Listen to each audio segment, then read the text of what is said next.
அக்கா போகாதீங்கக்கா, நீங்க போகாதீங்க. 6 ரூபா கொடுங்க, நான் போய் விட்டுட்டு வரேன். விடுங்கக்கா. எனக்கா நீங்க ரொம்ப கோவமா இருக்கீங்க. அக்கா அக்கா. ஏய் என்னடி, என்ன ஆச்சு உனக்கு? எதுக்குடி, எதுக்கு இவ்வளவு கோவப்படுற? பைத்தியமா பிடிச்சிருக்கு உனக்கு? உனக்கு எந்த அளவுக்கு கோவம் இருக்கோ அதை விட அதிகமான கோவம் எனக்கு இருக்கு.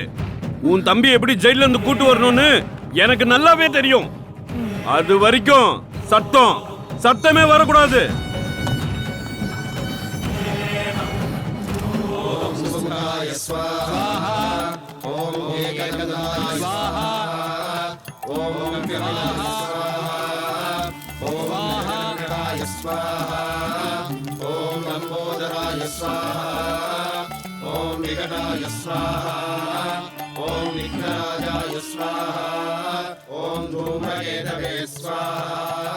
ओम गणाध्यक्षाय स्वाहा ओम बालचंद्राय स्वाहा ओम कुमारगुरवे स्वाहा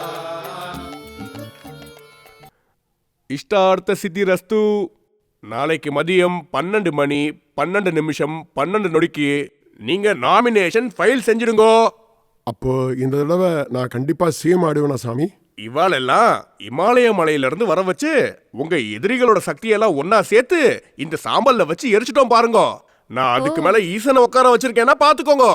ஏன் ஆணை இல்லாம அவர் எழுந்திருக்க மாட்டாரு. அவர் எழுந்திருக்கலனா அவங்க வெளியே வரவே முடியாது. நீங்க தான் ஜெயிப்பேல். ஷேமமா நடக்கும்.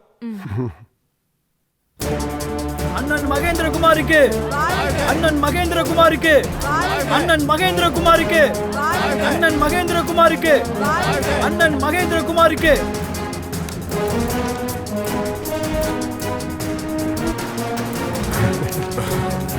Wish you best of luck. Thank you sir, thank you.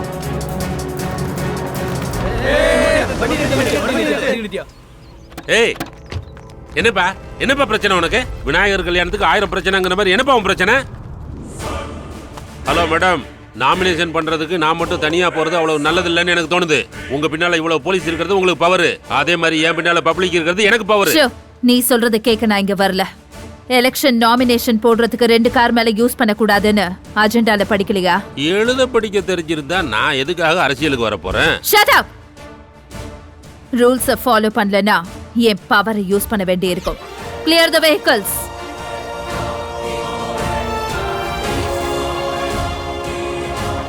மகேந்திரகுமாருக்கு அண்ணன் மகேந்திரகுமாருக்கு. சாவர வயசுல இந்த அரசியல் எல்லாம் உனக்கு தேவையா? எப்பவும் கெஸ்ட் ஹவுஸ்ல ஜல்சா பண்றோம், உனக்கு எதுக்குடா அரசியல்? நான் தான் வருங்கால முதலமைச்சர்.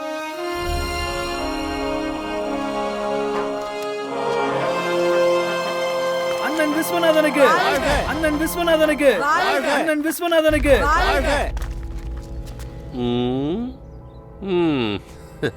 தனியா ஸ்டெடியா நிக்கிறதுக்கே உனக்கு உடம்புல தெம்பு இல்ல. இந்த 4 3 7 ஆளை வச்சுக்கிட்டு எனக்கு எதிராக பிரச்சாரம் பண்ணி என்ன ஜெயிச்சிருவியா நீ? ஏதாவது அரச மரத்தடியில உட்காந்து கட்ட பஞ்சாயத்து பண்றதை விட்டுட்டு நீ எலெக்ஷன்ல நின்று ஜெயிச்சு முதலமைச்சர் ஆகலான்னு கனவு காண்றியா? உன்னை எங்க அனுப்பிச்சா உனக்கு புத்தி வருமோ அங்கேயே உன்னை அனுப்பி வைக்கிறேன். அது வரைக்கும் வேற வேலை இருந்தா பாரு. ஏன்டா அமைதியா இருக்கீங்க? கோஷத்தை போடுங்க.